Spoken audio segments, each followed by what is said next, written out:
you're motivated for the day, or you got to like, I think it's important if you really want to go after something that it really needs to excite you on some level where you persist through. Kind of got you. I think it's important, like, yeah, pursue a dream, but pursue the right one.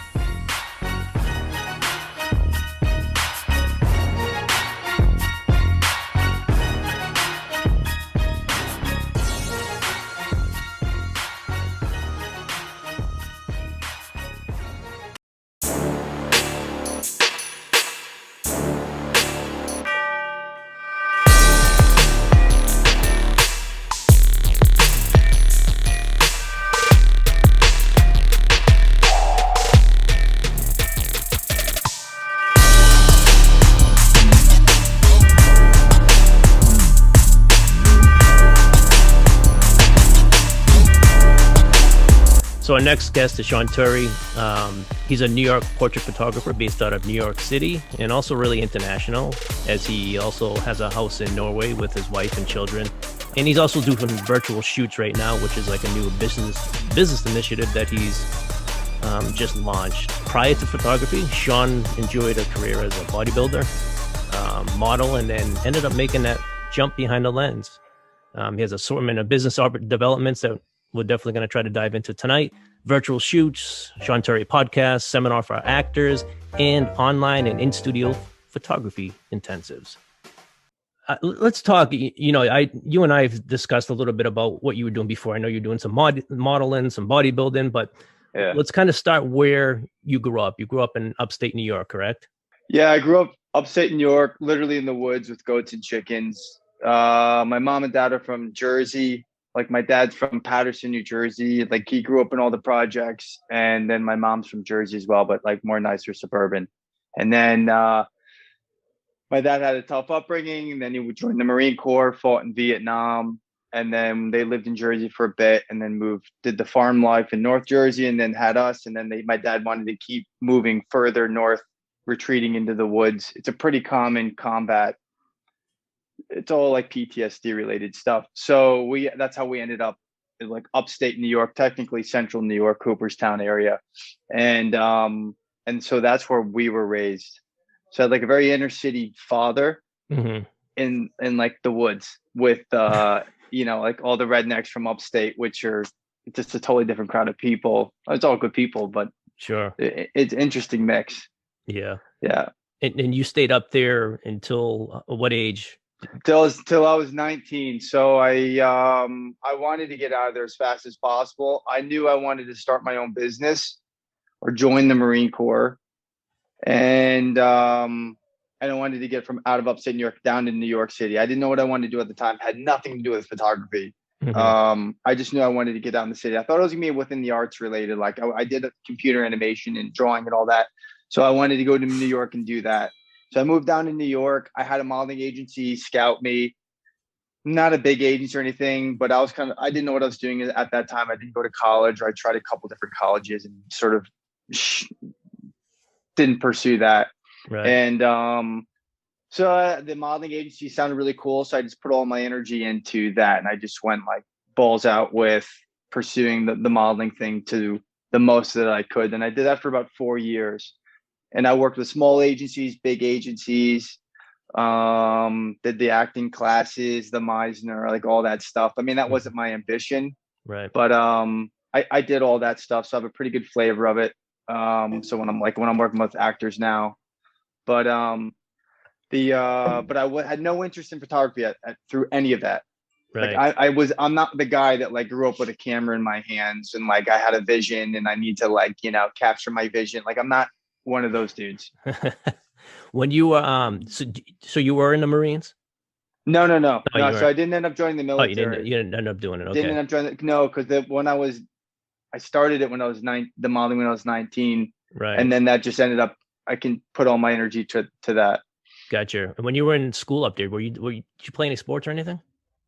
I played football for 8 years, like pretty much 3rd grade through 10th grade. 9th or 10th grade, and then I got into competitive, like in the USAPL, which is powerlifting. So okay. Powerlifting is different from bodybuilding. You normally think of the broad, like the like big barrel chested guys. I was in the 165 or 161 or 165 pound class. I forget what it was.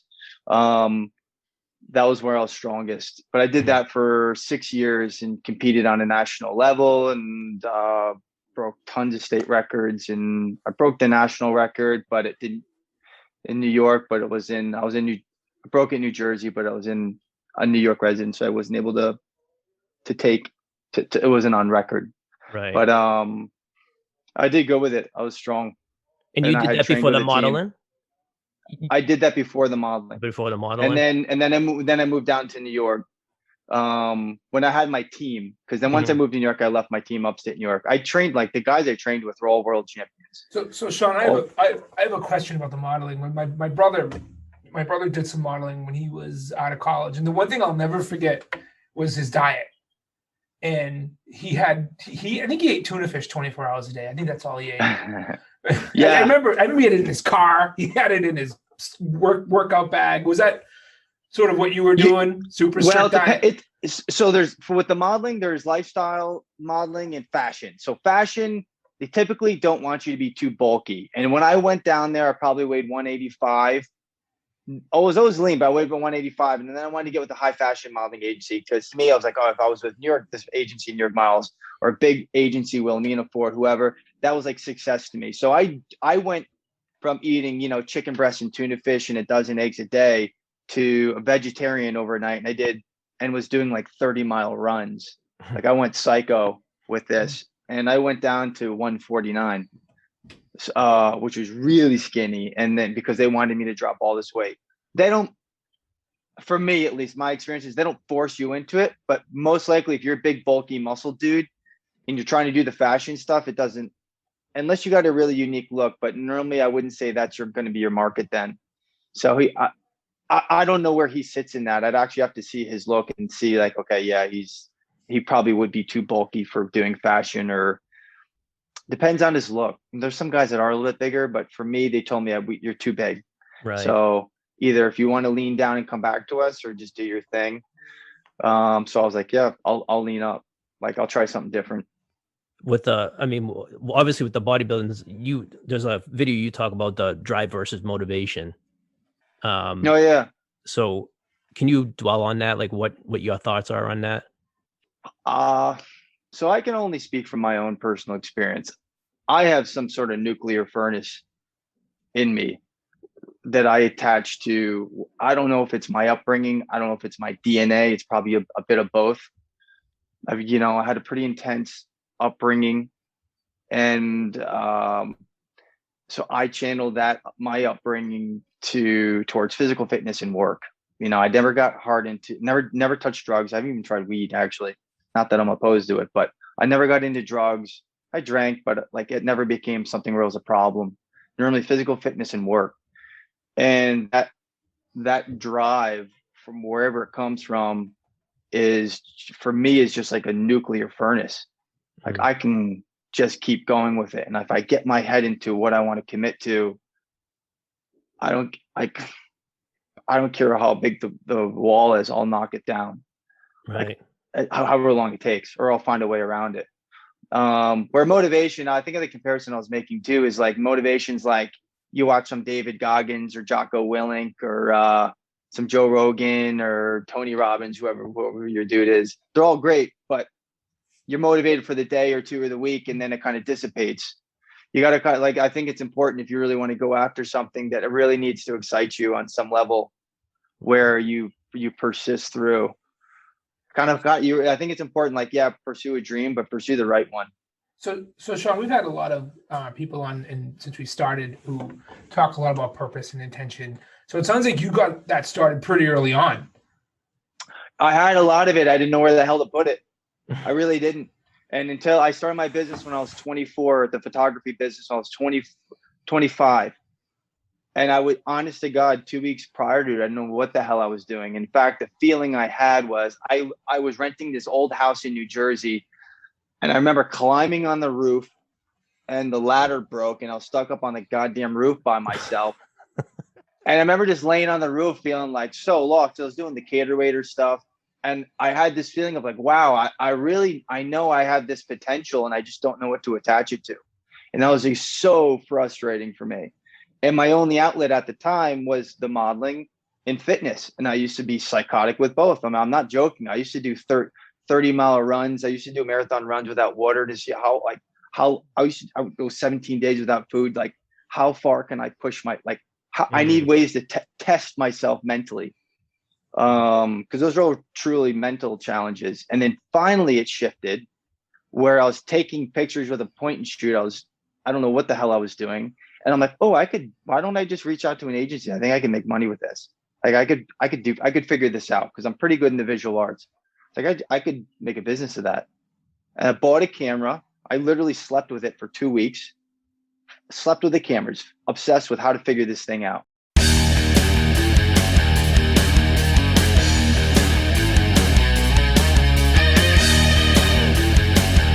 What was your process like for someone that's kind of in photography, that wants to get in photography? And I give you like to be ballsy like that and just make those moves. Like, I didn't have it, dude. I was really cornered at the time. I was like a really hungry dog, like in the corner, and I just needed to eat. And like, I mean, I was skipping meals. Like I didn't have a backup. I couldn't go anywhere for like, I need money. Like this, I just needed to make something work. Right. And so that, if you're in that state of mind, you get pretty resourceful, and I think you'll push yourself out of the comfort zone that you normally on things you wouldn't normally do. Like, it's not me to be like, I'm not the type of guy that would like go down the salon and be like, hey, who wants to make a quick 100? Like, I'm not that kind of like dude, but I'm like, shit, I got to shoot tomorrow. Like this, and like, no is not an option. Like I'm not a no guy. So like, I'll figure it out, whatever the task is. So I was sort of cornered in a way to start making moves.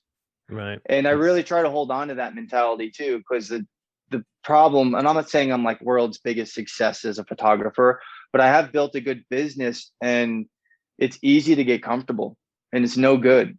Like you can cruise control it maybe for a little bit, but I don't, for me personally, I don't like that feeling of just cruise controlling it. It's there's no growth in it. It's just stagnant. Right. In my opinion. Sean, I was looking at your area of expertise and focus, and it's human personality. What exactly is that? Can you tell the listeners what exactly human personality and what you're taking for photographs that show us? Yeah. So photography, there's like so many different ways. You can be a jewelry photographer, in landscape, pet, corporate, whatever. So I do portraits, people. So if you ask me what I shoot, I'm a portrait photographer. So I shoot people. And the trick to getting good shots of people when you're doing portraits or their face is you have to like, I found for myself, is like being able to connect with someone. Because you could be the best photographer. I could build the lighting setup and be like, hey, Derek, or Brian, or Brett, take this picture. You'll take a different picture than I will. It's really about the environment that you create with someone, because they're coming in. It's a really uncomfortable setup for most people. You're coming in one-on-one with someone you haven't met, with camera and lights in your face. It's like it's pretty awkward.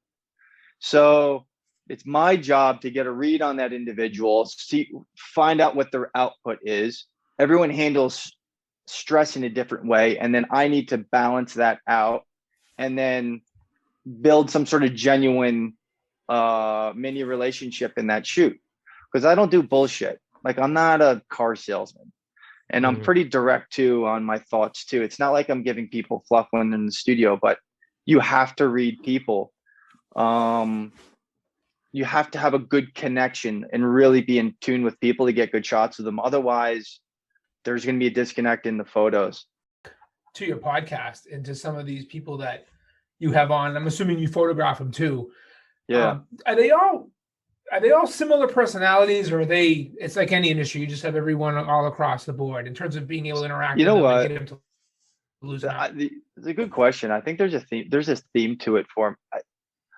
I resonate to like trauma, military, abuse. Like that seems to resonate with me.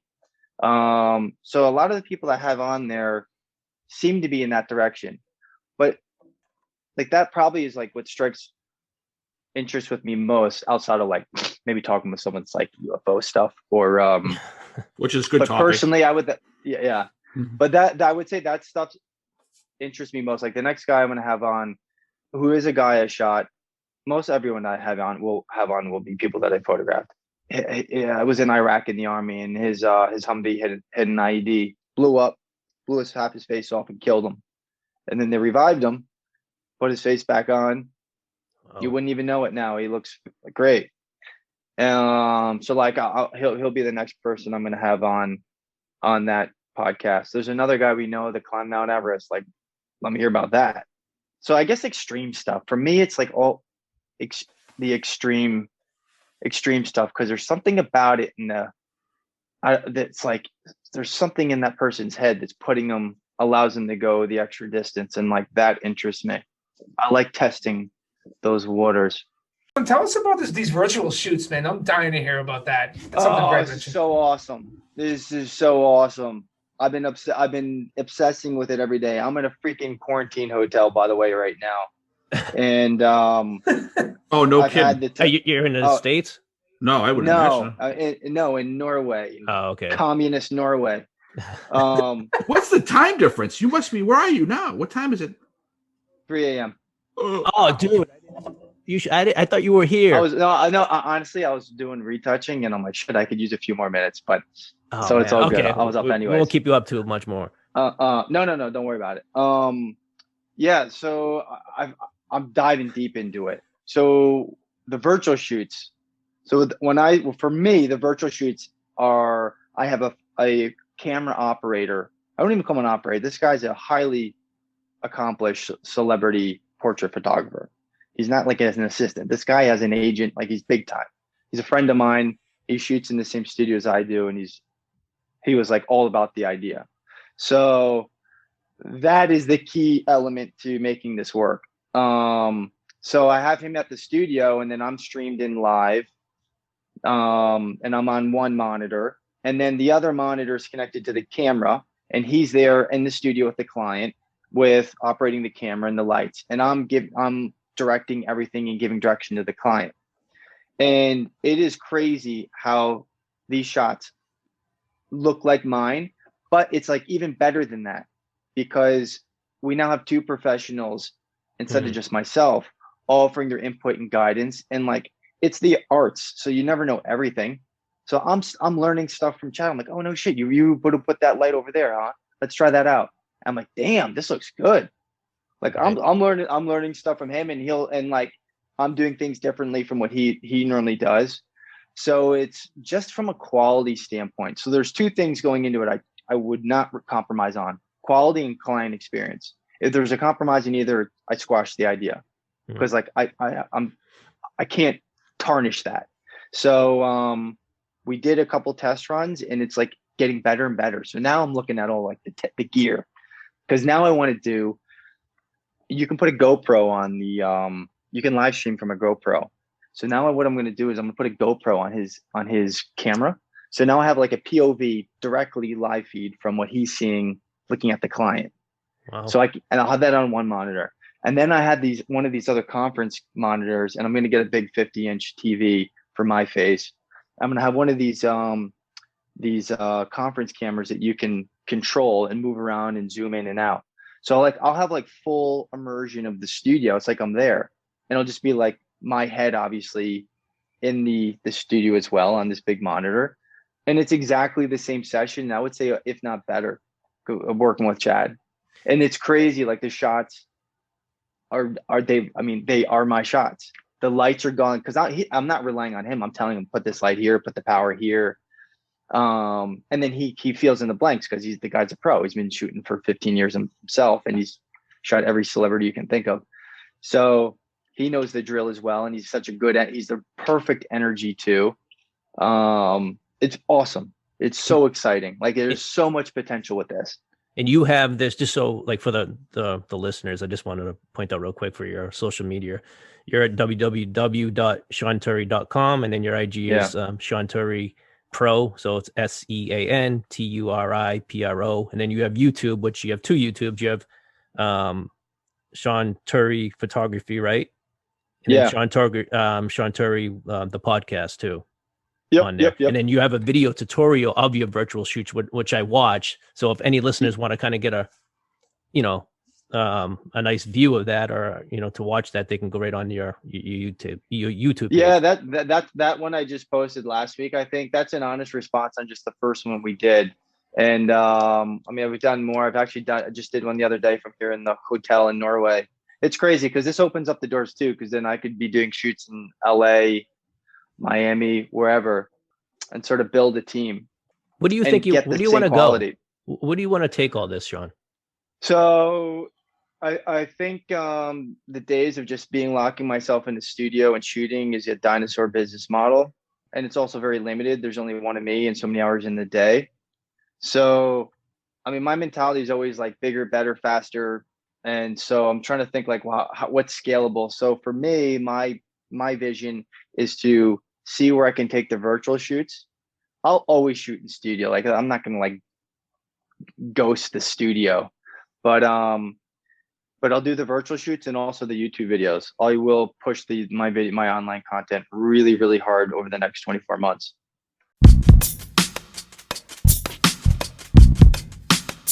And I just talked to a business guy, he's a self-made millionaire guy, and he said his theory was you should be losing more than half of your clients to your price. That's how much you should be charging. His attitude is I should be losing just over 50% of my inquiries because my pricing is that high. Now that's an interesting approach. Because normally you're afraid to charge a lot of money. And when you run your own business, I don't know if you guys run your own business, but pricing is a big deal, right? You don't want to lose clients. You're afraid to charge a lot. Yeah.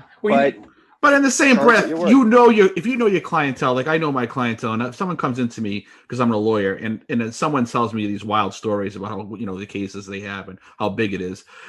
Back in the day when I first started, I'd be like, oh yeah, that's great. Let's run with it. And then after you've done it for long enough, you realize, okay, there's a lot of bluster with it. So know your clients. You're like, okay, I don't want this person here because more problems.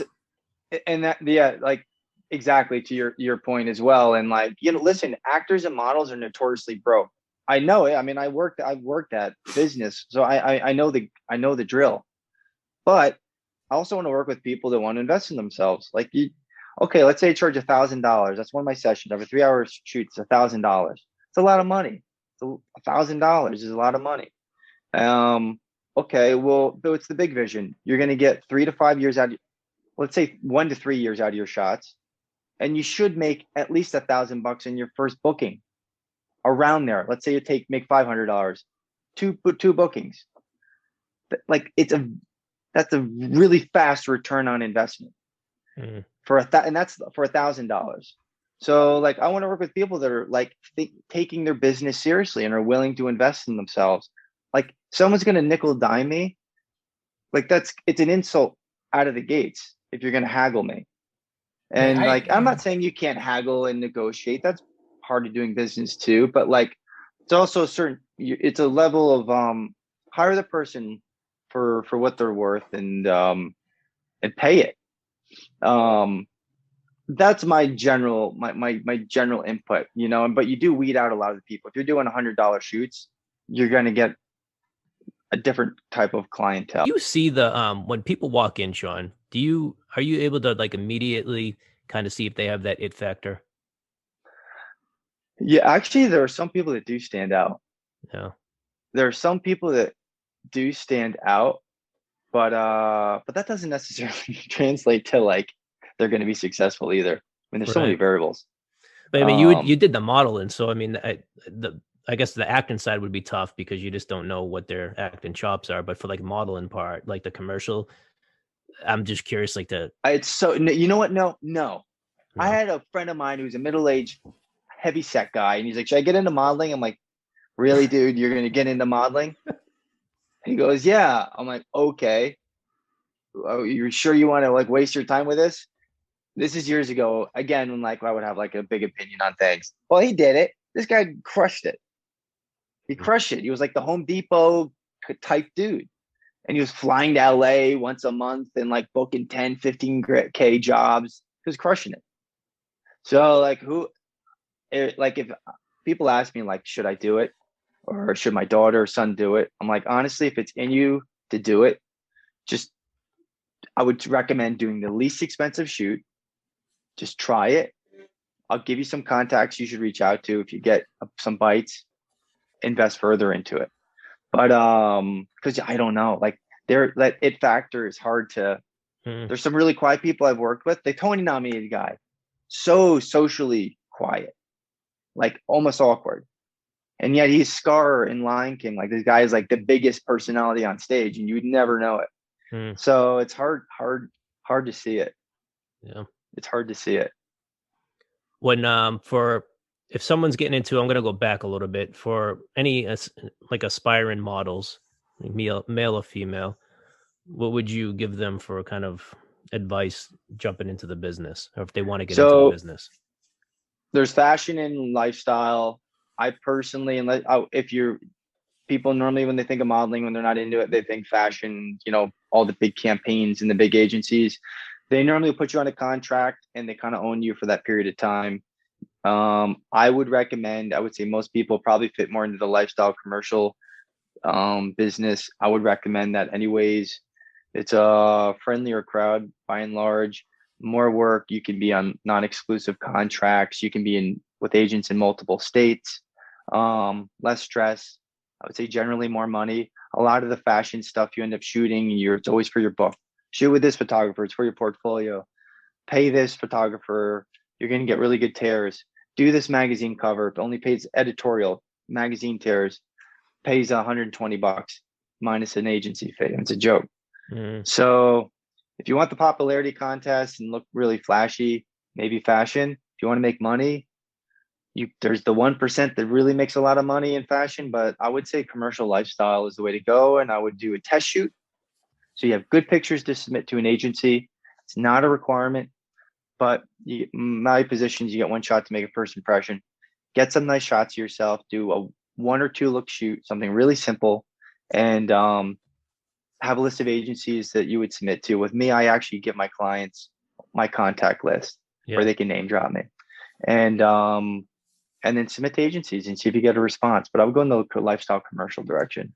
For the people that don't know about what a test shoot is, what is a test shoot?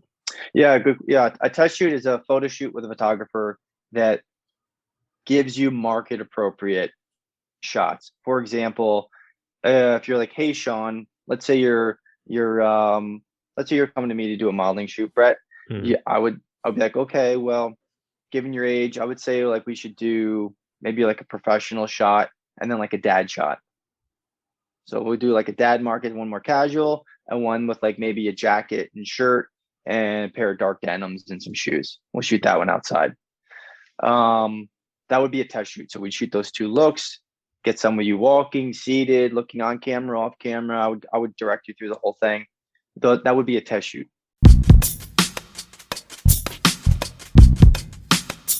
I guess to the most important thing, UFOs. Oh man. What the hell did I just watch? So we had a conversation. My last photo shoot, I go in there, it's like a Saturday. And before we knew it, like it must have been like 15, 20 minutes, like talking about the different documentaries on the UFOs. Well, hold on. Are Brett and I the only psychos in the room here? Are you guys like, is this all a joke to you guys? Oh, no, listen. My brother got me sucked into watching Sasquatch the other day on Hulu. Oh, Sasquatch. Okay. Yeah. Hulu, right? And I'm like, oh, this is pretty interesting, right? It's about, him, they blamed on Sasquatch up in the mountains of California with drug dealers and he was, you know what? The Sasquatch was a patsy. We're just a patsy. But he's onto the UFO things. He used to watch a couple of those TV shows. No, UFO things. No, I enjoy that stuff. That stuff's interesting. I think Brian, you like that stuff, right? Well, yeah, I was reading an article today about some I think some guy that worked under Obama or under the Obama administration on the Pentagon. He came out and said, "Yeah, we have extraterrestrial materials, but that's all I can tell you." So, yeah, I mean, listen, I believe it. Like Neil deGrasse Tyson says too, it's UFO, right? It's unidentified, so we know what it is. But it's true. But I'm never into it. The only stuff that would maybe like, wow, maybe this is a real thing is when the Pentagon, and now there's more and more like legitimate sources are like, this is confirmed. We don't know what it is. Yeah. One of my favorite one of my favorite parts of Men in Black, I always think about this whenever we think about UFOs, is the dog says, you always, what does he say? Something about, you always think it's size and you always think it's big. Like they could be tiny. It doesn't, our perception of stuff is Hollywood. Well, that's what they said. Was it Bob Lazar? Bob Lazar? Yes. Yeah. So, I mean, he was saying, like, those aircrafts are tiny, like they're, whatever it was, 3 foot or something like that, 3 foot tall. Netflix did an unbelievable on Unsolved Mysteries on that. What happened out in western part of Mass back in the 60s. I don't know if you've seen it. Watch on Netflix. It's Unsolved Mysteries. It was an episode. I think it was like the last episode, the most recent one. And it was back in the 1960s. Wait, old school? Unsolved No, not old school. No, it's the updated version of Unsolved Mysteries. I didn't know there was. Yeah, it's on Netflix. Oh, really? I'm talking about, you want to, like, listen, you getting into UFOs. I was like, yeah. I watched this one, and like the people were saying, like, we were sitting in the car, and all of a sudden this light showed up, and he goes, we woke up and we were all in different seats. Oh man, I think I heard someone talking about this. Yeah, it was in the 60s, and these people stand by it, and you hear the stories. Like, I saw the kid running from my house, and he was running in place, and then he disappeared. I mean, this really gets into it. If you like UFOs, take it up. I talked to someone, I told them watch it, and they're like, "Oh my god, it was really good." I'm into it. Here's my uneducated opinion, because I don't watch all those shows, Sean, like they do. But here's my opinion, and I actually did hear it somewhere. I think I heard it on the radio. The technology that these things have are hundreds of thousands of years old technology, right? Our technology goes back, if you think about it, since fire, not that many years, Right. So you have hundreds of thousands of years of technology, so they might be able to communicate to each other without talking, for example. They might have the ability to think and know what each other's. Well, that's what they're saying. That's what this, so like that's why I think if the normal person, our technology doesn't match their technology, so they can defeat us and Gee, Brian, you spelled out the best, right? If they flew over Earth at this point in time, they'd lock their doors. They just keep on going. I just keep on going. There's no way I'm stopping, and I'd be like, "You people are woo out the door." I go. They'd lock their doors, and it's like the bad neighborhood. Keep going. Well, I mean, or the zoo. If they're traveling around the universe, like if they have a craft. Like even the speed of light is too slow to get around the universe, right? I mean, we know things are like 2 billion light years away. So even at the speed of light, they take 2 billion. So whatever they're traveling with has got to be like they've advanced that far ahead to be if this is all hypothetical, a thing. Hypothetical. There'll be like, and they're coming here like. Why would they come here? Like, what is we burn dead fossil fuels? That's our energy source. Right. We dig old dead fossil fuels out of the ground and we burn them. So I don't know what the gain would be for them other than maybe just like looking at us like ants with a microscope, or like are they trying to help humans? And like really, I don't know. I mean, what not to do? What not? Yeah, or maybe what not to do, or maybe they're humans that have evolved. Like maybe this, many fun variables to it. There was I think I might have been telling you, Sean, that one of them was on, I think it was on Discovery, but they were saying that they were going near nuclear power plants. Yeah.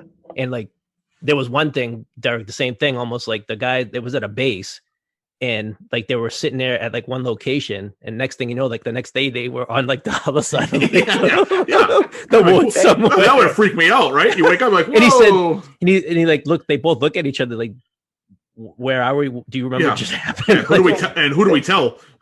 They were saying they were activating and deactivating the nuclear missiles like a toy. Yeah, and that's on record. That's not like a hearsay. I mean, they have it documented. Aircraft, and it wasn't just the U.S. I think it happened in Russia and another country as well. So sure, it could be another country too. Like, I mean, we don't know, but it's pretty wild. Yeah, I don't know. I feel it seems like we're gonna get something in the next 10 years. It'll be like blow the back of our heads out. I'm like, what we already know, or something will happen. I don't know. So here's my conspiracy question. Not well, kind of ET related, but it is photography related. Are you ready? So did we go to the moon? Was that on a Hollywood stage, or did we go to the moon? I totally believe we've been on the moon. I personally totally believe we've been on the moon. Brett, what's your position? Yeah, I think so. The fact that Brian asked that question scares me. No, because Listen, but there's flat earthers out there. Yeah. I had a client that was a flat earther. Oh, that's a guy I want to have on the podcast. I can't wrap my head around this. Late nights, been on long flights, stayed on. Strange time, it's a strange time in my life. I took a drive home to clear my mind, and I ended back at your spot for what felt like the millionth time. Reconnection from separate sections, cause we could meet in the middle with no sense of direction. If it's sun up to sundown, we mess around, we're way too involved now. I never wanted someone to disappear, to just get out of here. I never wanted someone to take control. I let you take control, I let you in too close. So baby, just go ghost. Now baby, just go ghost. Hey, you called, I let you in and 4 walls.